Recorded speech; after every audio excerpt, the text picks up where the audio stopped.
नवीन वर्ष सुरू व्हायला आता काहीच दिवस उरलेले आहेत आणि तुम्हाला तुमची वेट लॉसची जर्नी तर या आधीच सुरू करायची असेल तर नक्की या गोष्टी लक्षात घ्या. नमस्कार, मी डॉक्टर प्रिया दंडगे. तुम्हाला जर वेट लॉस करायचं असेल तर सगळ्यात पहिली खूण गाठ मनाशी ही बांधा की आपल्याला आपल्या लाईफस्टाईलमध्ये, आपल्या जीवनशैलीमध्ये बदल केल्याशिवाय वेट कमी होणार नाही. यानंतर हे लक्षात ठेवा की 2 जेवणांमध्ये, ब्रेकफास्ट लंच असो किंवा लंच इव्हिनिंग स्नॅक्स असो किंवा इव्हिनिंग स्नॅक्स आणि डिनर असो, या सगळ्यामध्ये फार काळ अंतर ठेवून चालणार नाही. लगेच 2 तासांनी खायचं नाही आहे तर 3-4 तासापेक्षा जास्त अधिक अंतर ठेवू नका. प्रत्येक घास हा व्यवस्थित चावून चावून खा.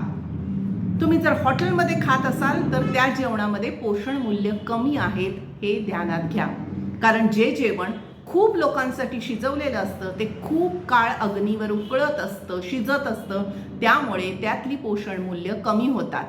आणि ही पोषण मूल्य अबाधित जर ठेवायची असतील तर शिजवताना भांड्यावर झाकून ते शिजवा, म्हणजे तुम्हाला थोडं खाल्लं तरी पोषण मूल्य भरपूर मिळतील. याचबरोबर जेवताना किंवा जेवणानंतर फळं खाऊ नका. ते एक स्वीट डिश खाल्ल्यासारखंच होतं.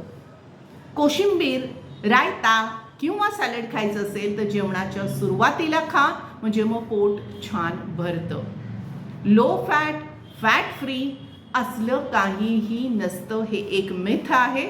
त्यामध्ये भरपूर ट्रान्स फॅट्स असतात. ते जंक फूड सारखंच असतं. त्यामुळं असं लेबलिंग केलेलं कुठलंही फूड खाऊ नका. आणि सगळ्यात महत्त्वाची गोष्ट म्हणजे जेवताना सगळं लक्ष जेवणाकडे असू द्या.